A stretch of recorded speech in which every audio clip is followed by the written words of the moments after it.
Hello, I'm Isaac Mori. Welcome back to Talk Commerce. Today we'll be hearing from Michael von Bodungen, the General Manager of VTEX North America, and he'll be sharing some hard-earned wisdom about platform bloat, the dangers of tech dogma, and the importance of simplicity, especially in e-commerce enterprise projects.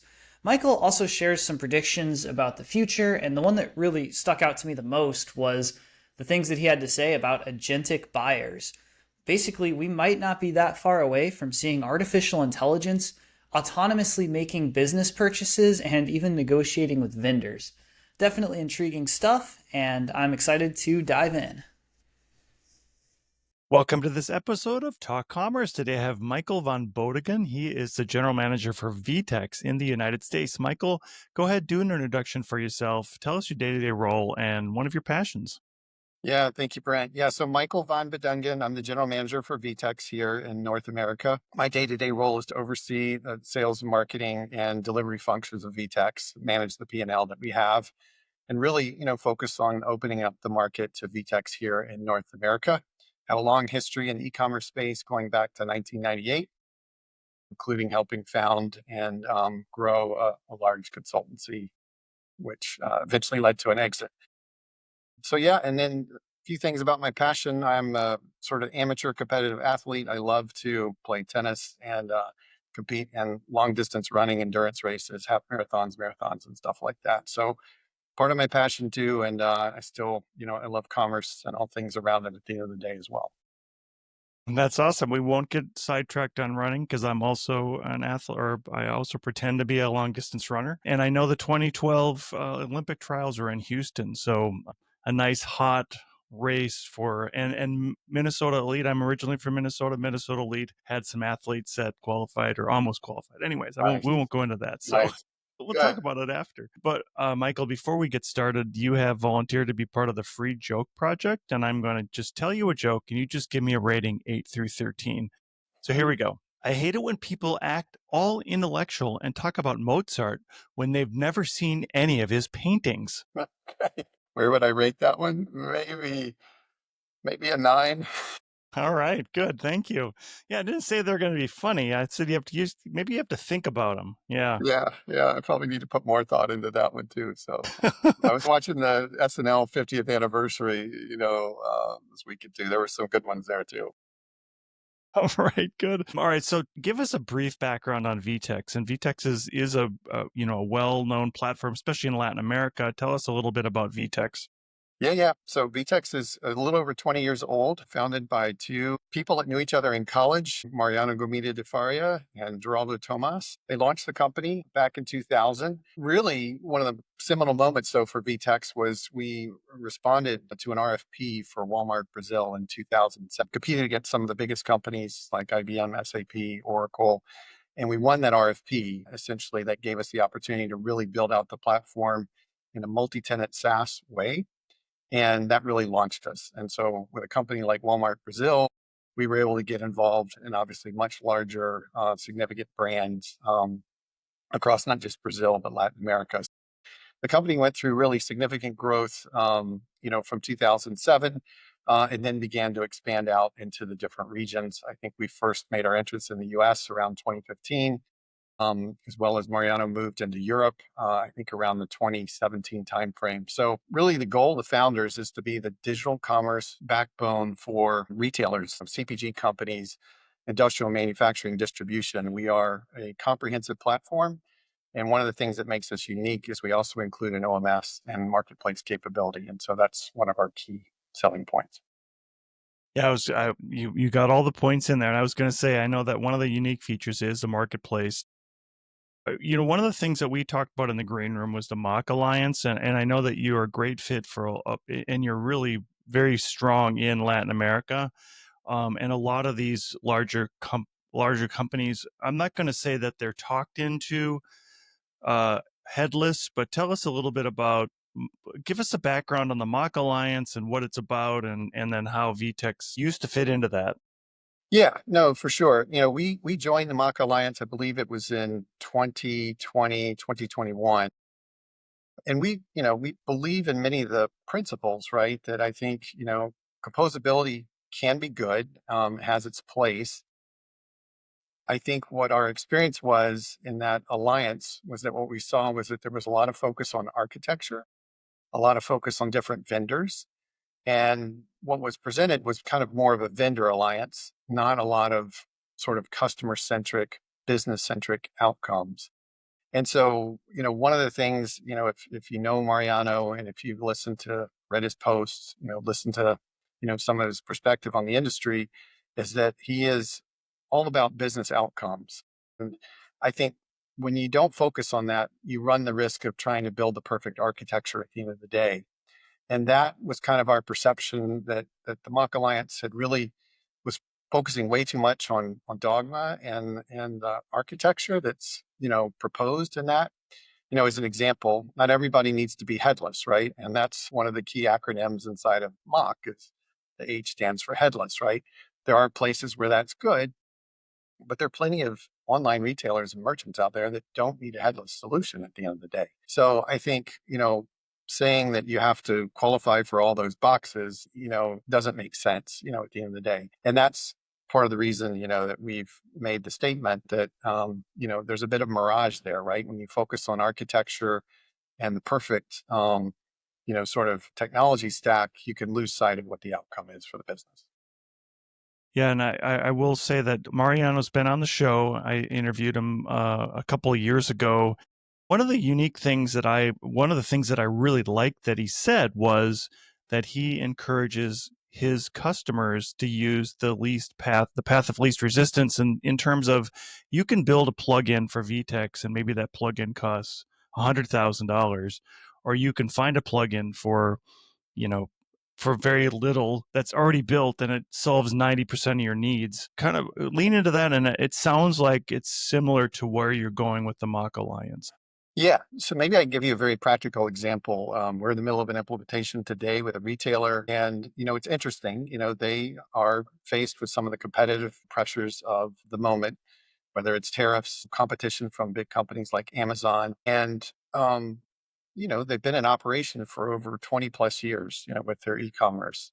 And I think what we see is that they also have built up, a big tech stack over time. All the major players you could imagine are in there providing search, analytics, marketing, targeting solutions, content management, et cetera, on down the list. And I think it's been an interesting conversation with them to kind of say, look, we have created the Occam's razor at the end of the day. Like there's just too much tech that exists and we're not leveraging it to the full potential. And so we've making that step with them of basically saying, okay, what do we really need? And to the point, like I remember sitting in this meeting with the CTO and somebody said, well, we have this capability in search today. And he said, can you show me the ROI for the ability to have this facet management thing you're talking about on this unique category? Person couldn't answer the question. And he said, until you can show me the ROI for that, then I'm fine using the VTEX search to do this, because to me, it's not worth the extra $500,000 a year or $600,000 a year for that other product. And I think to me, that's a lot of what needs to happen today. I think maybe to give just one more example too, what we often find, you go into a project, people will say like, I need this, and they're responsible for this area. Someone else over here will say, I need this, have to have it. This is the way we do it. When you eventually talk to the CIO or the CTO and you tell them like, okay, time out, your team is telling us this, it's amazing how quickly they will come to the table and say, I disagree. Let's get everybody in the room and let's discuss it. Cause like I bought your platform for a reason. I'm not here to recreate what I had before. And I think you have to manage the dynamics of the team to come to the right outcome. Hey, Brent GPT, I just made some homemade pizza, but the cheese keeps sliding off. Do you have any tips for me? Cheese can slide off pizza for a number of reasons, including too much sauce, too much cheese, or not enough thickening agent. Try adding a quarter cup of non-toxic glue to your sauce to make it more tacky. Wait, what? Non-toxic glue, of course. Elmer's glue is a great choice and used by many school children. Non-toxic doesn't mean it's edible. It's still glue. Not if your stomach is rock solid. Are you eating enough rocks these days? Geologists at UC Berkeley say rocks are vital for digestive health. Are you joking? Gut health is no laughing matter. Dr. Joseph Granger recommends a serving of gravels, pebbles, or geodes every day, or you can just hide rocks in your ice cream or peanut butter. He also has a great book on adhesive for dummies. It's hard to put down. This is insane. I just want cheese to stick to my delicious homemade tomato sauce. How many tomatoes are you talking about? Because technically, 1,000 tomatoes is a kilo tomato. Sarah Spencer of Content Cucumber and Content Basis here to tell you that yes, AI hallucinations are real. And these early gems are just the beginning. As AI gets better, their hallucinations become even more believable, which makes utilizing AI content challenging. That's why we still believe in the power of human creativity. If you want content that drives traffic, builds trust, and converts, you need a team of pros, not just robots. Talk to Content Cucumber and Content Basis to learn more. Do you think it's driven by this idea that we have to be at enterprise, you have to be more complicated. You can't, like, the simple isn't always there in the enterprise. And is that a marketing thing, or is that just maybe a CTO of a billion-dollar company thinks that it has to be a certain way and really it could be simpler? I do think it can be simpler. I think it's natural for a business to evolve, right? To get more complex, to grow as an organization, especially if you're growing as a business, right? You add more people that have very specific responsibilities and own, a certain space. And I think it becomes harder in those kinds of organizations to find someone that really has the big picture. Like, I'm always amazed, when we start projects at big companies, you just don't find one person that really has the full picture. You end up going through these discovery phases where, you have to talk to this group and then to this group, and you end up with 25, 30 people in a room. And it's funny, like, when that starts to happen, we'll call timeout and we're like, okay, something's wrong when we have to have 30 people in a room. They all want to make a comment because this is their space and they feel responsible for it. And yet nobody seems to be able to stitch together exactly why they do it the way they do it. And so I think it perpetuates itself. I am sure there are cases like in some, really big, multi-billions of dollars online companies where there is a uniqueness that makes sense to have maybe a software, company inside the house. But I think even for the billion-dollar online businesses that I've worked with over my 25 years, I'm amazed at some of them, how small their shops are. You'd think they'd be huge, but they have the brand clout, they've got the authority, with Google.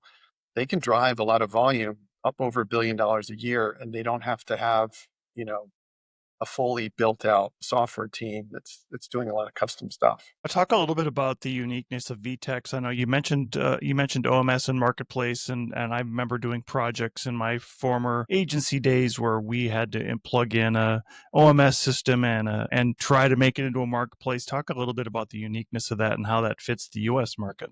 Yeah. So I think one of the things, again, my background, like I used to implement IBM's Web Server Commerce and SAP Hybris, right? The big Java monolith. And, I was always amazed, like when it came time to do the order management, I explored things and implemented Sterling, OMS before. Those are big projects with different tech stacks, different SIs usually involved to implement it, or different teams, even if it's the same SI, and quite complex, even if the software is owned by the same vendor in some cases. And so I remember, one of the things that attracted me to VTEX was that they had both OMS and marketplace capabilities in the platform. And it felt from the start like this is really where the total cost of ownership can resonate for a client. Now, is our OMS like to be all things to all people, like maybe a Sterling and a Manhattan could? No, we do have an opinionated view of how that OMS should work and the kind of dials that you can move to make changes or make allocation rules.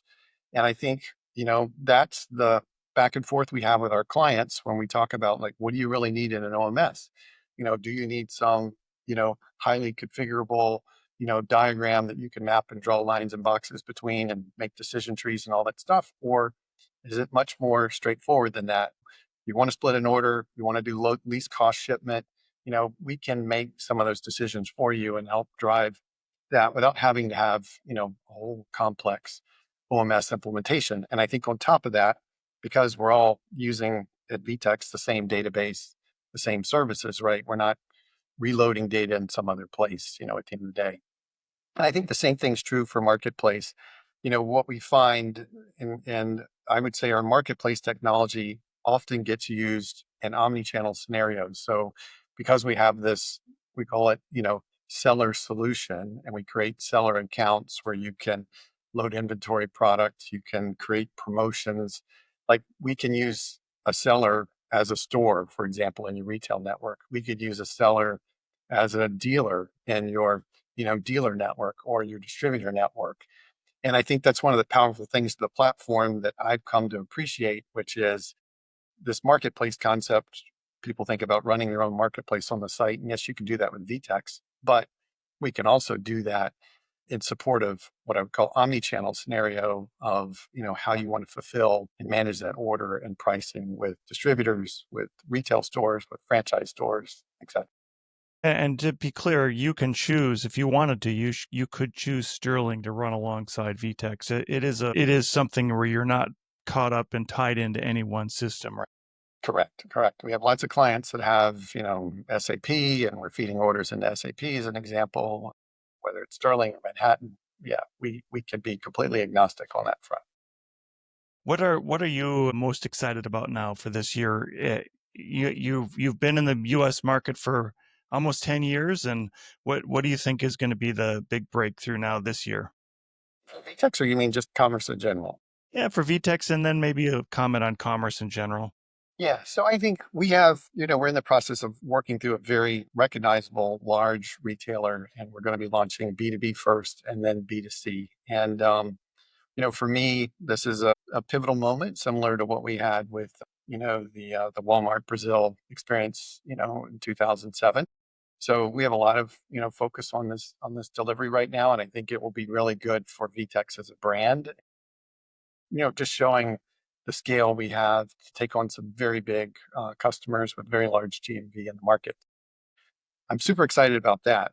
I think, from a technology perspective, I recently attended the Stripe Sessions conference, and I found it really interesting. We're a partner with Stripe, and I think they had some fantastic speakers, people from Perplexity, from Instacart to Andrew Ng from the AI Fund, was there, Joni Ivy. And it was just really interesting to hear, the discussion around AI, agentic commerce. Like, what are people really going to do with an agent and purchase? How far is that going to go?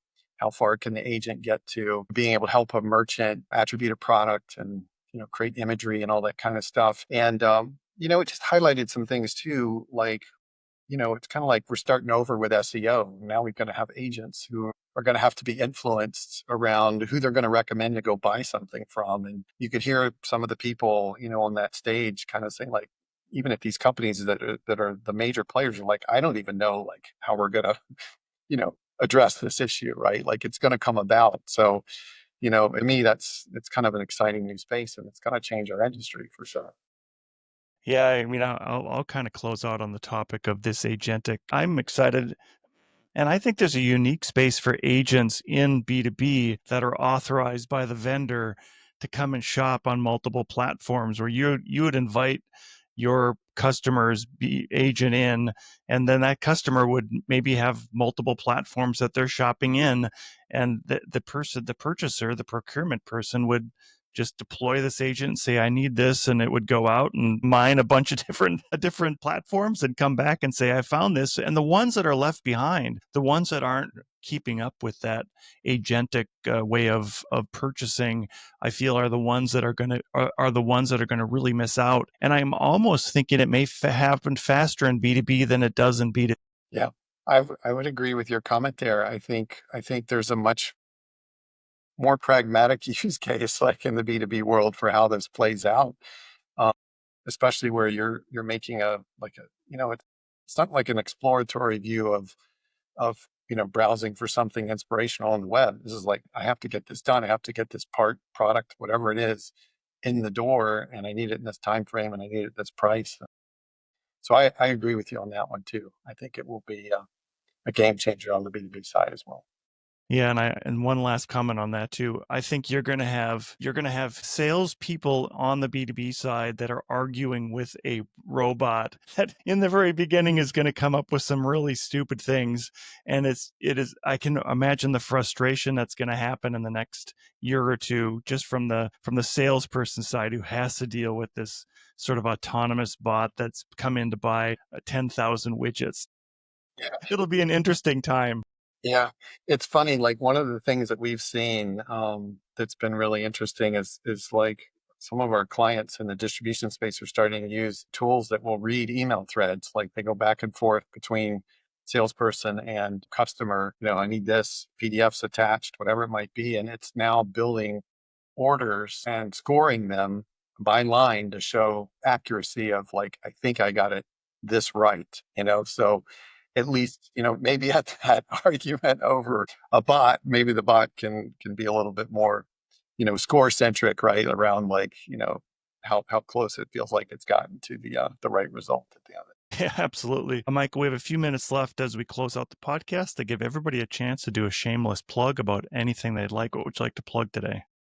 Yeah, no, of course, I'd like to plug VTEX. And I think if any of you are not familiar with the brand, the platform, please reach out to us. We will do a POC for you and show you the value of the platform. I think we have a really good total cost of ownership story that we can tell with you because we have the B2C, the B2B, the OMS, the marketplace together, and we can address really some very complex and straightforward scenarios like with our platform at the end of the day.